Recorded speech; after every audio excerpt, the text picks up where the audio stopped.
Welcome to the Murkosoft Alert System architectural presentation. Today I'm going to take you through how our alert system works. So let's start at the beginning. Imagine you have a base with a number of sensors set up. So across the bottom here we can see some gas sensors, maybe a battery batch reader, a fuel tank, some more gas sensors and a weather station. And you want to connect those to some speakers and some flashing lights. This is where the Murkosoft Alert System is your friend. So the alert system it comprises of a number of components. So the first thing is a number of dedicated system monitoring ICs.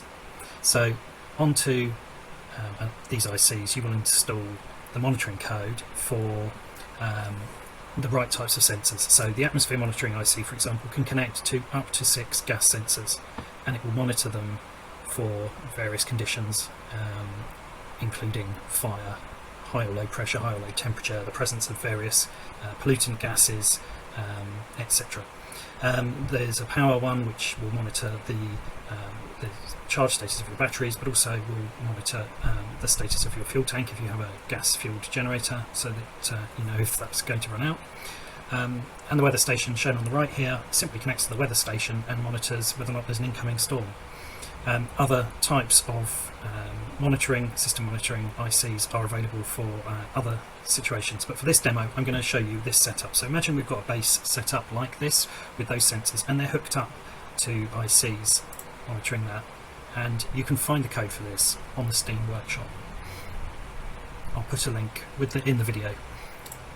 So the first thing we do is we add a supervisor to the alert system, and the supervisor's job is to monitor all of the individual systems and to figure out which of them is most important. And then to that we add what we call a hypervisor, which supervises the supervisor, hence the name, and that hypervisor's job is to watch the supervisor and then to determine what messages to send to the alert hardware, the speakers and the flashing lights. So you'll see on this demonstration what I've done is I've shown that the gas sensors are connected to certain pins on the atmosphere ICs, and the same with the power, the same with the weather. And then I've shown here an architecture where all of those individual system monitoring ICs each connect to one of the pins on the supervisor. Now obviously a supervisor could take up to 6 individual systems underneath it. And actually when you look at this, you're probably at this stage thinking, well, why would you have 3 different atmosphere sensors? Because actually we're only using 2 pins on the first one, 3 on the second and 2 on the third. So certainly we could do that on 2. And that's true. I'll explain why it's set up this way in a moment. But there's also a practical concern. These may actually be connected to sensors that are in different parts of the base, so it may actually just be simpler for cabling. However, the key thing we can do with this system is that the supervisor IC can itself be connected to other supervisors. So in this scenario, everything's connected directly to a single supervisor. However, you can pick up the supervisor and hypervisor ICs on the workshop as well, with a reminder there. However, what we could do is to construct an architecture like this, where we actually have the 2 leftmost atmosphere chips reporting into a supervisor, the power chip reporting directly to the top line, and the other atmosphere and the weather reporting to another one. So that would work, and you can see that we're then connecting to multiple pins on that top supervisor. So systems can be connected directly or via another supervisor. And there's a few reasons that we might want to do that related to deciding how to treat different types of alerts. And I'm going to, later in this video, I'm going to walk through some actual examples of how that works. There is also an optional upgrade that's available. So there is an optional diagnostic service that you can have on a further IC that's connected to the top level supervisor and then connects to up to 5 LED indicators. The purpose of those indicators is to identify which of the blue systems down the bottom has triggered the alert. Obviously you can only connect 6 slots to the IC, you're only going to be able to connect 5 LEDs to a single diagnostic. However, you can connect as many diagnostics as you want to the top level supervisor, using their pin, device 0 pin to connect to the supervisor, and then pins 1 through 5 to connect to 5 LEDs. Some programming is required with the diagnostic system, and I'll explain how that works later in this video, but it's very minimal. You just need to configure it once by pushing the right LED codes to represent what each device pin is physically connected to onto the software stack. So let's talk about why we're building it like this. So passing data between ICs in Stationeers actually has a fundamental challenge, and that challenge is bandwidth. So each IC only has 6 pins, so it can only connect to 6 devices for two-way communication. And then it has one further setting. If you're not aware of this, it's worth making a note. There is a further device, DB, so I always remember that as B for base, which is the value that is shown on the chip itself. Now, you can use that as a 7th way of passing data, but it can only pass data if you are either using an I/O logic chip as a reader and or writer, so potentially one for reading and one for writing, or connecting it and reading it from another IC. So you can't really do very much with it directly. It's not as powerful as the 6 pins, but in theory you can pass out up to 7 values to 7 different devices, and you can read in from 7 different devices. But it's worth bearing in mind that obviously what you can't do is pass more values than that through. And I say values deliberately because the numbers that you're actually passing through those settings in all cases are floating point numbers. So they can be quite a large range, but you will lose some precision over very large variations in those numbers. So that's also worth understanding. It has a few implications. So why am I telling you this? I'm telling you this because when an alert is raised, we want to know 3 things: the severity, the type, and the source of that alert. So what do we mean by each of these? Severity, we want to know, is this for information? Is it an alert, so something that's a potential problem, a warning, it's kind of getting bad, or danger, imminent, death is likely. So those are sort of the 3 severity levels. And then the type, well actually the type we've got easily codified, because if you actually look up the klaxon on Stationeers, what you'll find is currently, and this obviously can change over time and has changed in various releases, there are currently sound codes 0 to 44. Some of those play music, some of those play simple alert sirens, but a number of them actually contain a spoken message of some sort. And by using those, you can obviously provide additional information. And then the last thing we want to know is the source. So actually which sensor has triggered this particular alert. So when the siren is going off saying danger, fire, fire, fire, actually knowing where that fire is might be quite important. And so we need to bring that information through as well. So when we connect up the alert pins in the system and they start passing data, we codify all of that information in the following way. First of all, the severity is the first digit of the code, and the next 2 digits are the type. So if the first digit is 0, obviously this number would have just been 43. As it is, it's 343. That tells us it's a danger, and 43 then maps to a klaxon sound. We then, however, after the decimal place, we then create, in this instance where I've shown an example, 3 decimal places, a code that tells us what the source is. And to understand what that means, we've got a little call out here. So what this is telling us, and you need to read this slightly in reverse order for this to make sense, to really understand what it's saying, but you'll see why it's in the order it's in when I do it. So the 5th pin, or the device connected rather to the 5th pin, which is D4, on the device, the IC that's connected to the 3rd pin, D2, of the device that's connected to the 6th pin, D5, of this IC. So it's a chain, and it can go on, in theory, an arbitrary amount of time, but I would caution my comment earlier about floating point numbers. I haven't fully tested this, but my expectation is if you're going to get more than 7 layers deep in your alert system, you're going to start to get rounding errors that's going to break this. That's probably to be tested. I have tested it up to 5 layers deep, and it works fine. But the reason that we build it up in the way that we do is that then you can always see that for the current device, this alert came from its pin 6. So you can then follow that through and understand from the next device it came from its pin 3 until you get down to that 5 there, which will tell it that will go to the actual individual device which triggered it. So that's how we compress the data so that we can pass one number that contains 3 different types of information, 2 of which are within a very structured range, and 1 of which is essentially a list of addresses. So that's the solution that I've come up with to do this. I'm sure others have come up with other things. There are things you can do with bitwise logic and encoding and things like that, but actually I think this is information dense enough for me, and also it has the advantage that being decimal numbers, it's a bit more human readable. So I could look at that code 343.635 and I can just immediately understand what it means without having to do some complicated bit level calculation. And that's hugely helpful when troubleshooting with these systems, right? So that's why we do it that way. So, okay, let's roll on. Let's go back to our actual example network that I showed you earlier. And I'm going to talk you through how that might look with some real data. So first of all, we're going to start. So this gas sensor at the bottom here is reporting, okay, no problems. It's in safe temperature, pressure range, no pollutants, etc. So that's reporting a code 0, which means all good. The next one is reporting a low, but not critically low temperature. And that reports a code of 142. So 42 is the code for temperature low. 1 at the front there tells us this is a warning. It's not an emergency, but it's a warning. The next gas sensor, that's also okay, as is the one after. The next gas sensor, however, is reporting a very low temperature. So this is 242, and you can see structurally similar, the 42 indicating low temperature, but the 2 indicating that it is a more severe warning.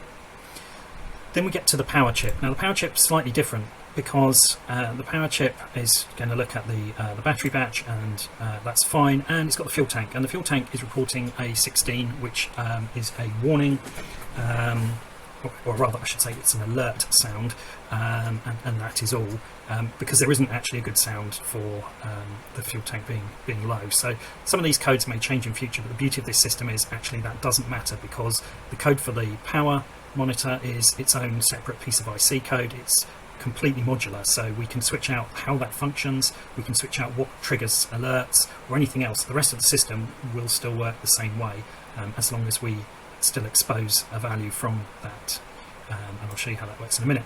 Let's move on. Next, atmosphere sensor. Atmosphere chip is connected to 2 sensors. One is reading a high temperature, so that is a 2. Again, it's a warning rather than a danger. And 41 indicates high temperature, so very similar structurally to the low temperature. However, the other sensor is registering that the hydrogen level, volatiles level, is over 1%. So that is a code 3, danger, because that's an ignition risk, were it to be in the same circumstances as, for example, high temperature, and 43, which is pollutants detected. Unfortunately, that's the closest we can get for hydrogen currently, or volatiles currently, and that may change over time, but for now that is a warning that we will get for that sensor. Finally, the weather station is all good. No storm is incoming, no storm is expected, so that's reporting a 0. So that's what's going on with the individual sensors, what their circumstances are, and how that's being interpreted by this bottom layer of chips for each one. But actually each of those has now got multiple sensors on it, and it has to make a decision about which is most important. Now there are different bits of logic in these chips depending on the nature of what they do. In the case of the atmosphere chips, what it's going to do is it's going to go through and it's going to look for the most serious warning first across all of its sensors, and it's going to report that one, and that's going to be the one it picks as the winner of that particular calculation. The weather station is nice and easy. It's only got one value that comes in from the weather station, which is whether or not a storm is due or not, and the amount of time. If it is due, it can see the amount of time, but it really only has to think about one value. It's either 0, no storm, or it's there's a storm going on, which is obviously dangerous, or there's a storm coming in which case the severity will gradually creep up as that gets closer. But it really is still only one number.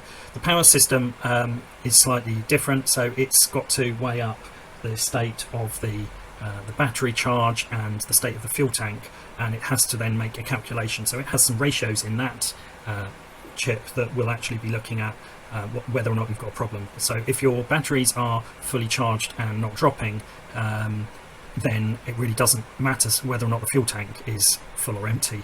At least not from a power perspective. You may have other issues, but from a power generation perspective, it's fine. However, if the battery charge is falling and the fuel tank's empty, that's a bit of a critical problem, because you're actually going to lose all the power at some point. And there are various other calculations that happen in there. So that's the beauty of this, is each of these systems is completely modular. We can change the logic in that at any time we want to. You can make individual modifications to the ratios, to the thresholds, if you wish, on any individual chip, and the principle under which it works will still be the same. So when we then look at what each of those is going to report, this is what we see. So the first atmosphere chip takes that 142 as the highest severity it needs to report, and it then suffixes it with 0.6 because it's coming from pin 6. The next one, 242, because of the low temperature. Obviously that's again a simple calculation because the other two are both okay. That's coming from pin 5. The power chip reports a 16. It doesn't actually report on which pin it's come from, because it's a blended calculation based on different information. So if it's got a low fuel, it's got a low fuel.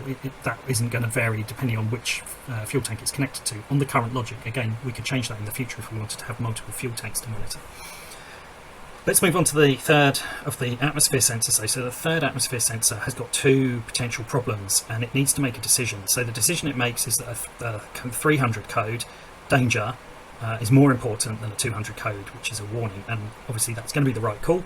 So it reports 343, and again it's coming from pin 5, so its value is 343.5. So if you inspect the IC housing on any of these chips, these are the values that you would see on them, and the weather station reporting is 0, because no problems. So that's fine, but then what happens when it moves up a layer? So what happens when it moves up a layer is the next layer up, the supervisor then will look and say actually which of these does it need to report. And the way the supervisor chips work is that they will go around all of their pins and find out whether or not they are connected to an IC. And if they are connected to an IC, they will read the setting of that IC, and then they will go through and do a calculation. So they, first of all, they will look for 300 codes, then they will look for 200s, then 100s, and then zeros. And once it finds those, it will then perform a round robin operation on it. So if it's got multiple 200 codes, for example, and we will see an example of that shortly, it will actually read the first one on the first iteration, and then the next tick it will read the second one, and the next tick it will revert back to the first one. So what that means is that whilst a 300 always beats a 200, if you've got multiple of the highest severity, you'll always see them all. And the reason that that happens is if you've got an imminent fire, like in this example where you need to take some action right away because you've got a hot room with high pollutant or high hydrogen in it, you need to take some immediate action, it's a danger, do it now. You don't want to have to wait while it cycles through 15 other informational messages to find out 3.5 minutes later when it gets to the warning that you've got a massive imminent problem, that actually that building's already blown up. So for that reason, the danger messages always beat warnings, the warning messages always beat alerts, and alerts always beat information. But then within that layer, I don't want to hard code and decide if we've already identified that we've got two potential sources of danger, then actually I don't want to choose which one you hear about. You're going to hear about them on a revolving set. So whilst they're all still active, it's just going to step through them and it's going to warn you about the first one, then the second one, then the third one, then the fourth one, you know, and then go back to the beginning and just keep looping around warning you about all of them that are still a danger. So from that respect, that's how those numbers get calculated. But what you'll also see is if you look at the fractional part, it's also shunted everything back a decimal place. So the 242.4 has become 2.24. That's easier to read than it is to say. And that tells us that that 242 code has come from pin 2 of that supervisor, which leads us back to the atmosphere chip. And then from there, pin 4 of the atmosphere chip, you can see it's a gas sensor.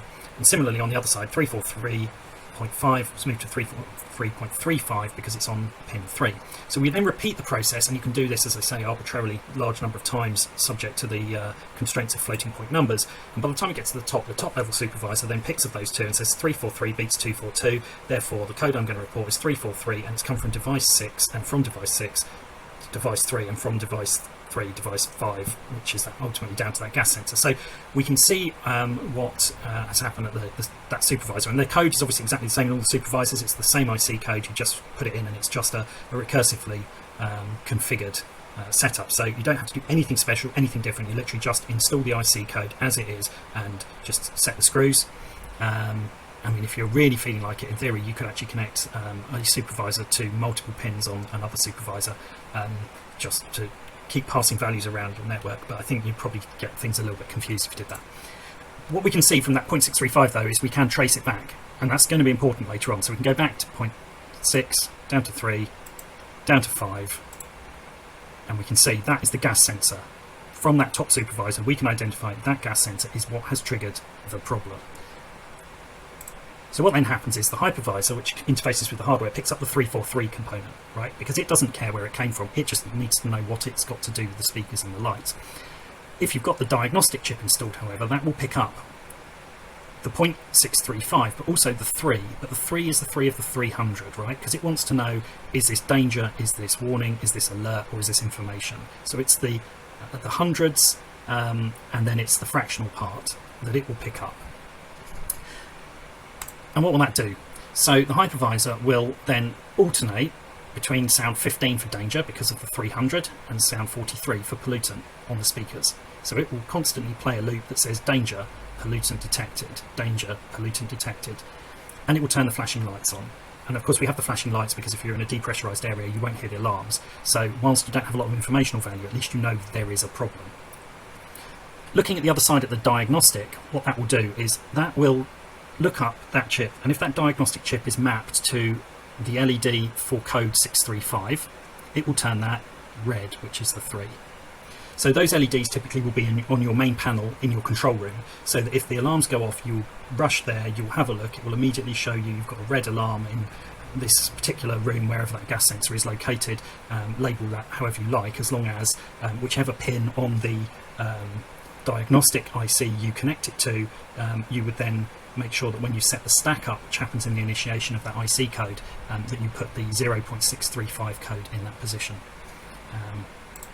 So that's how that would work to surface that, and that would obviously trigger alarms. But then let's have a look and see what happens next. So imagine that that code is cleared. So you'll see down the bottom that gas sensor now gone to OK, all good, everyone's happy. Right, so the atmosphere sensor above it is now 241.2 because the high temperature still exists, but we've got rid of the hydrogen. So if we now move up a level, on the left hand of the two supervisors, we've still got 242.24 because nothing has changed on that side. The only change that I've made on this is to turn off the setting on that gas sensor. The other supervisor has got 241.32 because it's still detecting a high temperature on device 32. So what does that top level supervisor do? Well, this is where the round robin approach comes into effect. So on the first tick, it picks up the left hand one of these. So on its device 1, it picks up that 242, so 242.124. So it tells the hypervisor send 242, which turns on the flashing lights and says, or alternates saying warning, temperature low, warning, temperature low. On the diagnostic side, it finds the LED that maps to device 124 and it turns it orange. So the next tick, what happens is that top level supervisor says, all right, you've had your turn, now I'm going to have a look at the other one. So it then picks up the 241 code from the other supervisor and says, okay, I'm going to now give that its chance to be heard, and passes a value of 241 to the hypervisor, which is warning, temperature high. So if you're in this space, what you'd be hearing would be warning, temperature low, warning, temperature low, warning, temperature high, warning, temperature high, and you might be thinking, what on earth is going on? And this is where having the LED indicators is super useful, because this one at this point will have taken the code 2, so go turn orange, and apply it to LED 632, which will be mapped to whichever sensor that is that was registering a high temperature. So you'd be able to have a look and say, I can see what's going on. What's happening is I've got a low temperature warning going off in one sensor in one room, and I've got a high temperature sensor going off in a different room, and that's what's happening. So that's broadly how the system works. Hopefully that makes some sense. Obviously we're going to see this in action in game, but I felt that this was a complicated enough system that it was worth actually taking some time out and recording a video on the architecture of the system and how it works to pass values around it. So I hope you found that useful. As always, if you have, please comment, please subscribe, and watch my other videos. The alert system install takes place over multiple parts, starting in episode 23, running into 24 and 25, I think that's correct. The code for all of this alert system is available on the workshop, and I will be publishing links in the comments. So I hope you've enjoyed that. As I say, don't forget to like and subscribe, and I hope to see you on the next